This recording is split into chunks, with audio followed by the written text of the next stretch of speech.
Welcome to the Totally Awesome Fishing Show. In this episode, I want to show you a bit of underwater footage that I think you'll find interesting. It shows you exactly what happens to your bait when you're carp fishing. So we've got all those people around the world that wonder what the heck we're doing, talking about boilies and hair rigs and stuff like that. Might find this interesting. It's for beginners, for novices, and people in other countries that might actually want to give this technique a go. But first, a shout out.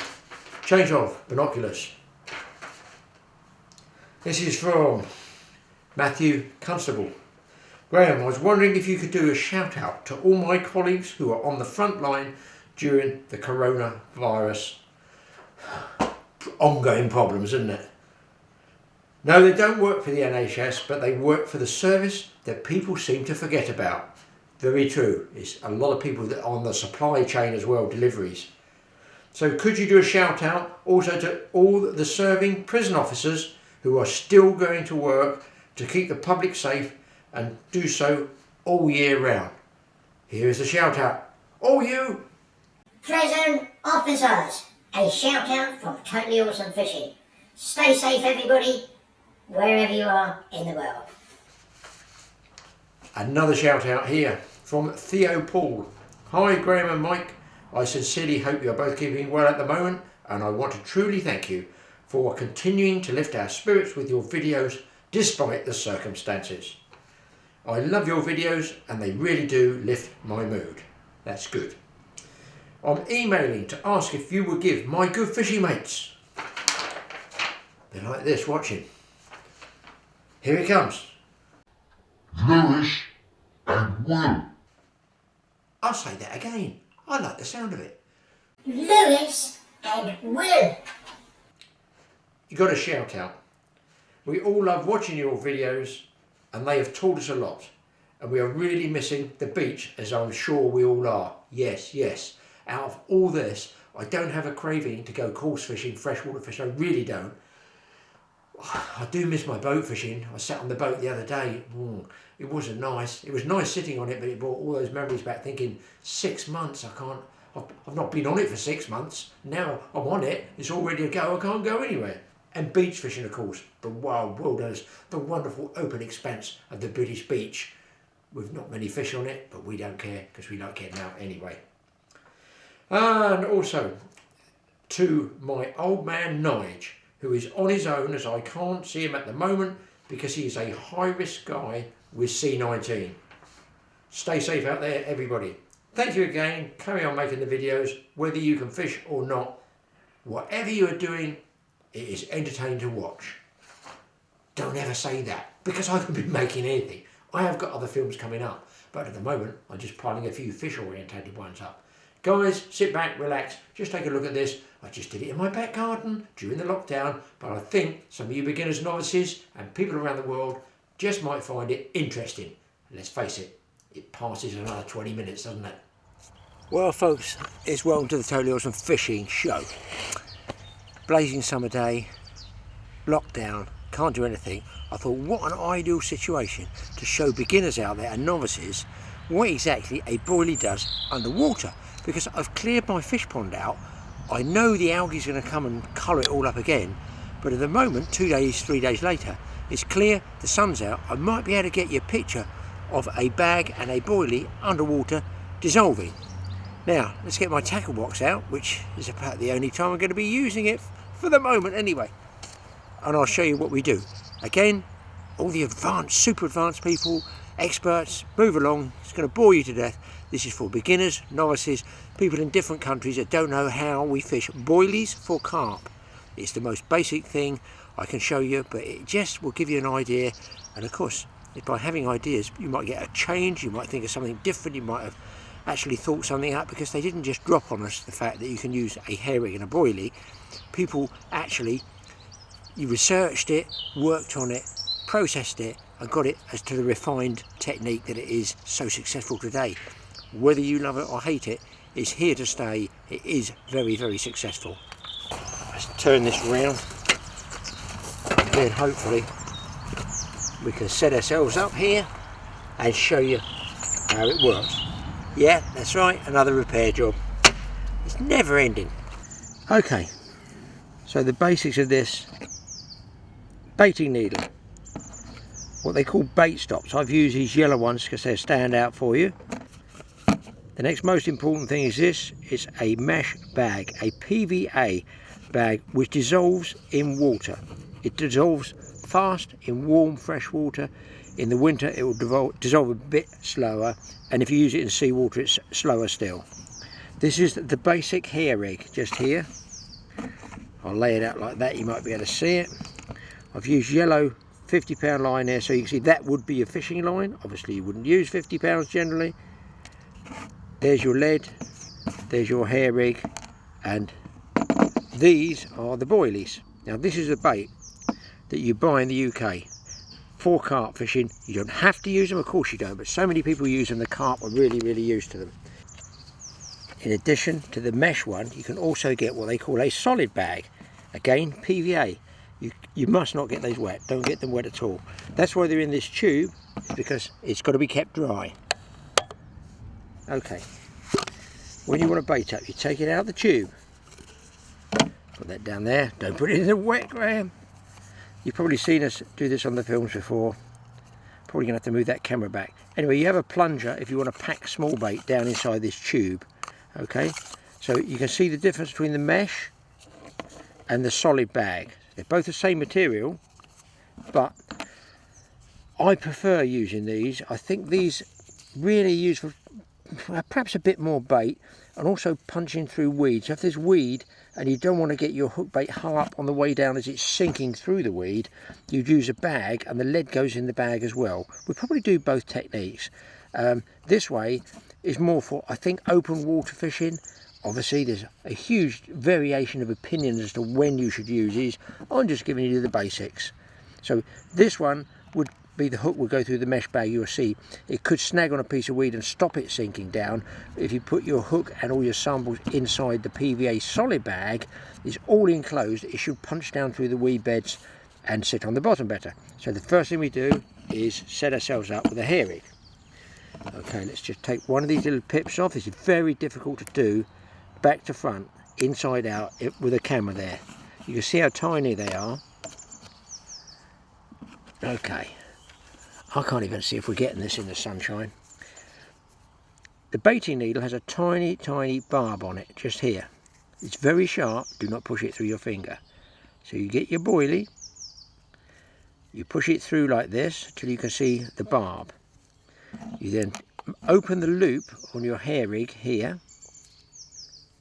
Now this is a fiddly bit for Uncle Graeme. Oh my God, there's the loop. All for beginners. You go through there, slot it on that barb, pull the loop, the hair as they call it, right the way through, and be careful. What I do is rotate the barb around there. You can see I've had it pulled it on the barb there. I just rotate it round, pull the loop out, and I tend to do that. So you just try and squash that loop out. It makes it a little bit more open. Get your bait stop, slot it over there. I'm hoping you guys are seeing all this. Smith, pay attention at the back there. Just pull it down so it fits snugly like that. Okay, so this is going to sit. Oh, look at this, people. Could you do this? Could you do it? Luckily barbless. Put that round there. So this is going to sit on the lake bed like that. The carp's going to pick it up, and as he sucks that up, he sucks up the hook as well. He's got that length here to move away. When he moves away, he's going to then feel the weight of the lead. That's going to spook him. He's going to pull that lead away, make him swim away fast, and the hook will just hang in his mouth, and it's up to you to pick the rod up. Basically, it's pretty idiot proof. They hook themselves. It's not rocket science, but it's a very effective method. Now, with these two bags, you can either throw these boilies out, catapult them out, and of course it's going to be haphazard if it's a windy day. You want to concentrate some of your hook samples. So for argument's sake, this is a small tube. You can get different size ones. I rarely use these sort of ramming tubes here. You tie a knot in the end of the stocking. Obviously everything will fall out otherwise. You put in whatever hook samples you want, half a dozen. Now some people cut them up. I don't bother cutting them up because you're just going to feed the small fish. The idea of the boilie is, look, this is really, really spongy but hard to stop other fish nibbling it away. So you can go to sleep all night and that should be there in the morning. Hopefully it won't be. Hopefully there will be a carp on the end. So you put your boilies in like this. Shake them through the bag. Pull the stocking off a bit like this. Probably not too many in there for the film. This size, so I can show you in the other one. And then, you've seen this in other carp films when we've been out actually doing carp fishing. I try and sort of wiggle them around. You can put other feed in here, trout pellets, whatever the fisheries allow, ground bait, whatever you want. So basically, you've got your stocking like this. You pull it off, rotate and put a knot in there. And I like to pull that down as low as I can get it. It's all for beginners and people in foreign countries that go, what in God's name is he using? Right, snip that off just above the knot. Make sure you tie a knot in that ready for the next time. There we go. Pull the stocking back onto the tube. God, I'd love to be doing this for real, guys, on the lakeside rather than next to a fish pond. But listen, can't get out at the moment. It's still the same principle. Put it in the tube. It's very good, these tubes. They're totally sealed up. It's dry. So then, all you do here, you can hook it through the mesh or you can hook it through the knot. Let's just say we'll hook it through here, the mesh. Once, twist it, maybe. Get through, get through, get through. There we go. Twice. So when you cast this out, it sinks to the bottom. This goes to the lake bed, and all these dissolve and they just spread around. So along comes Mr. Fish, and he picks those up one after the other and stumbles onto that one. So let's see if we can load a bag as well, and I'll see if I can put the bag in maybe with some ground bait and you get the difference to see what they're like when they dissolve in the water. This is what it's about, letting you guys see what exactly happens underwater. Okay, rig number 2 set up, you can see there. Got the weight. Got the boilie on the link there. Now this one, we're going to put in a solid bag. So, I'm going to put in, just so you can see it. Probably go everywhere. In this wind, it will go everywhere. It's difficult to do because I'm around the other side of the camera. I'm going to put in some ground bait, or not. You can tell this is really, really done as it's intended. So I've got some ground bait in there.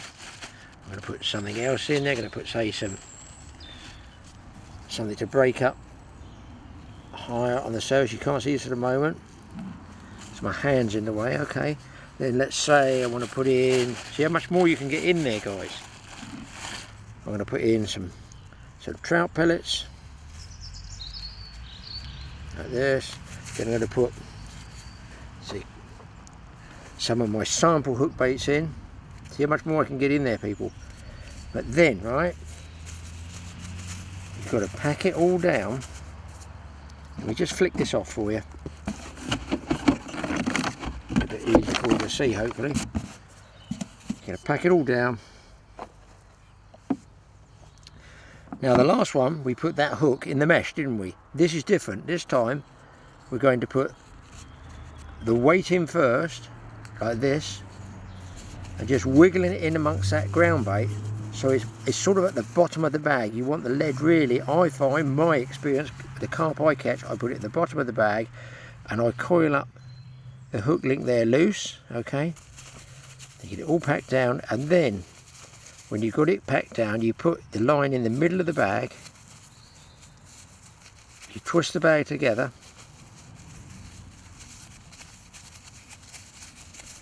like this, and then what you do, I'm going to put this in, I'm just going to lick this and get a bit of spit, because that will partially dissolve these bits here.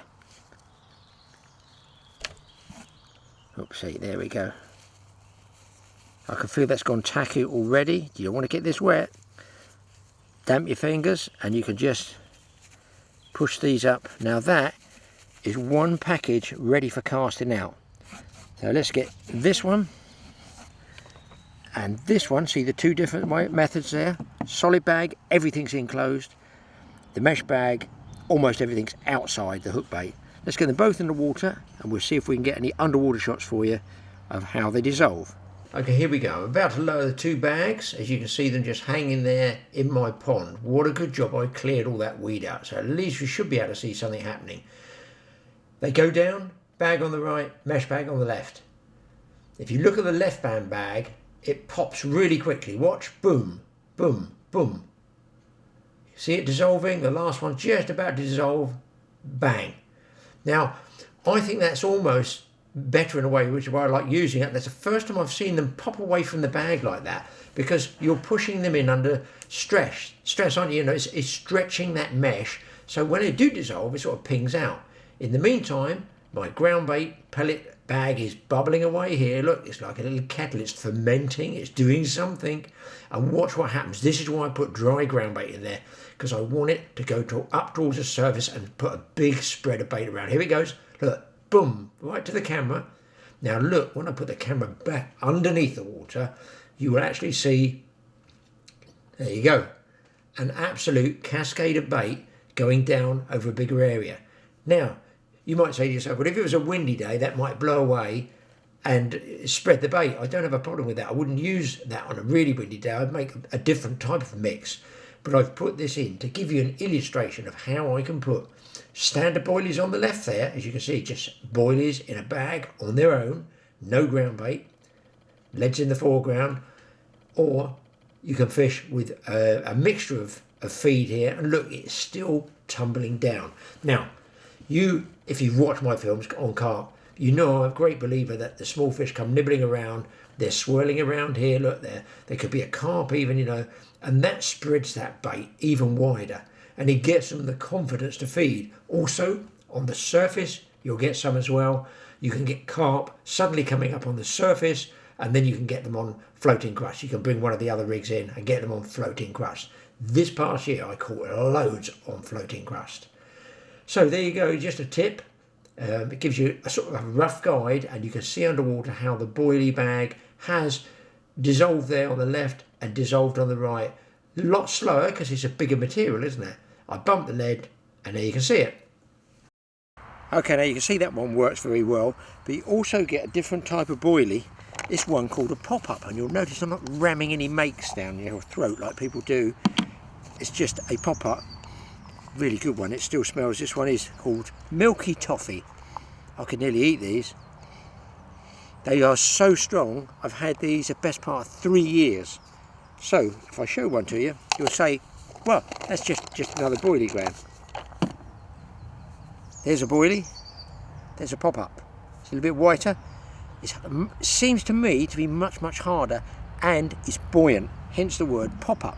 So if you're fishing in, let's say, very weedy water or silt in the bottom, if you're casting or shallow water with silt, your lead goes in, it might sink a bit, but you've got that length from, let's say there, from the lead to the end of the hook that could pop up should you have a buoyant bait. So I'm going to rig one of these up. Won't bother putting it in a bag. It's the same principle. You put your boilies in there, you do not loose feed pop-ups. They're going to float up to the surface and drift away, aren't they? It'd be a total waste of bait. You would generally fish your normal boilies all in a bag, or mesh or plain, solid, otherwise straight on the bottom, and then you fish one single pop-up because it just isolates it like this. So along comes Mr. Carp or other species and snuffle, he picks up the freebies and goes, wow, look at this one, sitting right in my face. Also, if they're not digging in the weed, this one will just be on top of the edge of the weed bed. I'll show you what I mean. Down a different part of the lake here.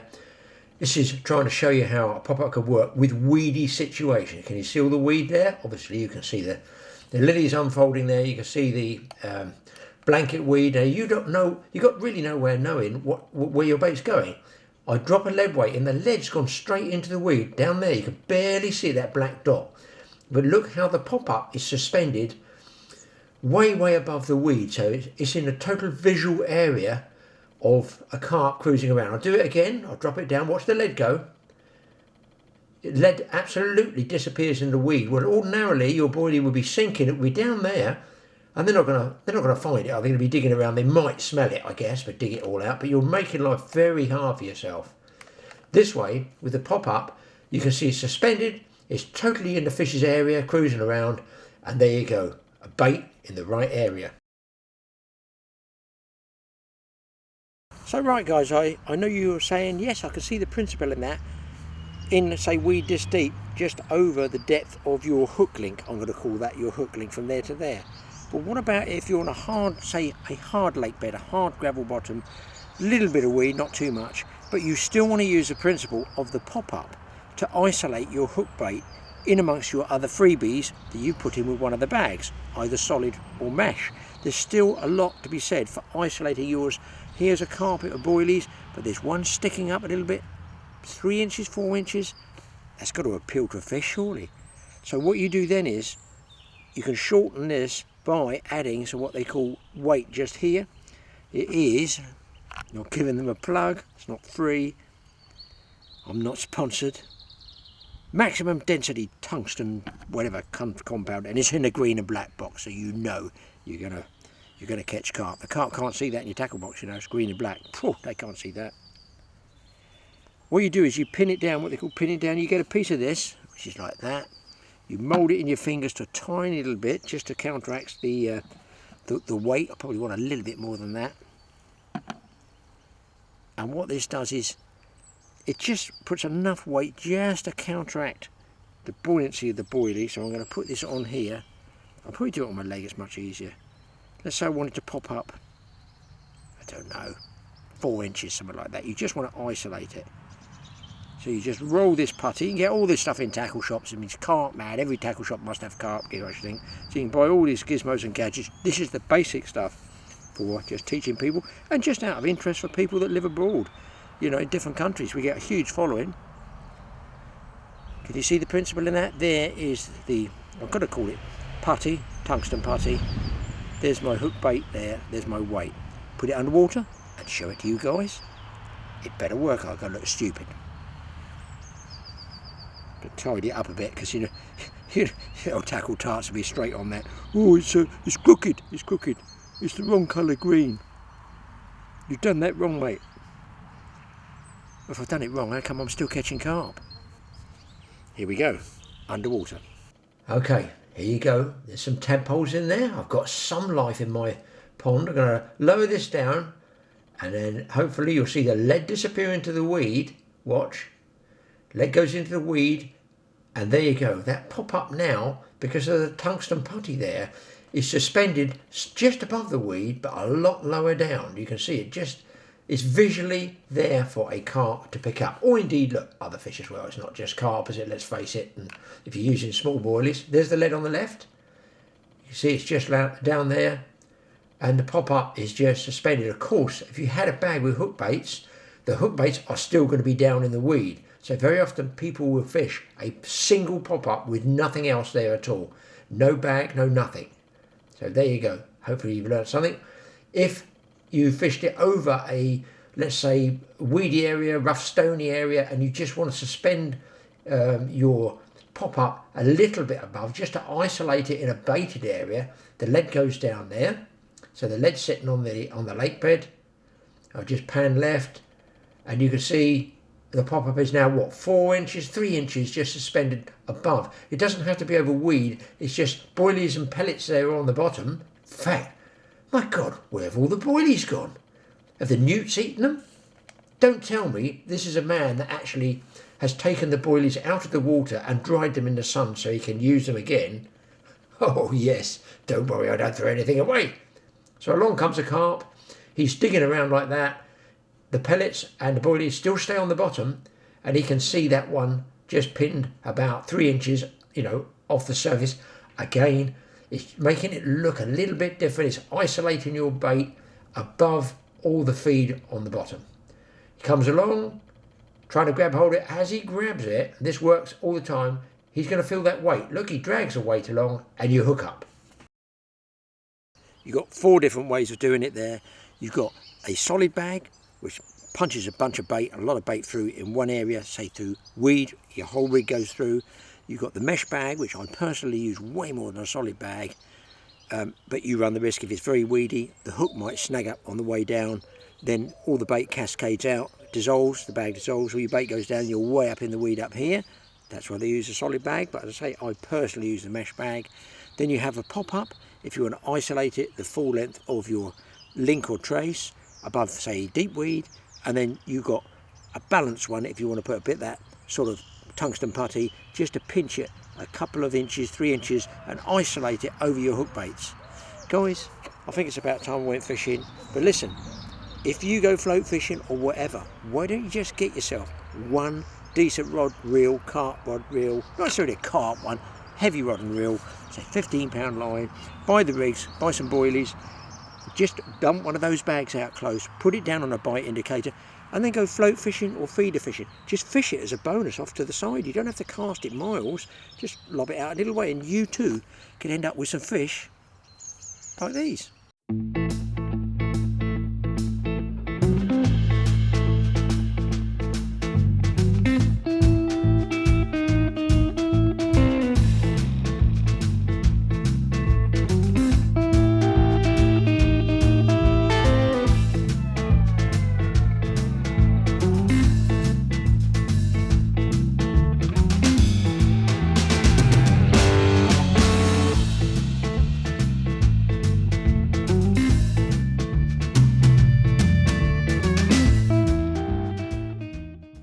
We'll see you next time on the Totally Awesome Fishing Show. Hit that subscribe button. Hit the little tinkly notification bell. Look out Mike's TA Outdoors. We're doing our best to get films up where we can. And hopefully we get some more fishing films going up as well. Good luck with it, guys. Oh, I can't believe the weather. It's gorgeous.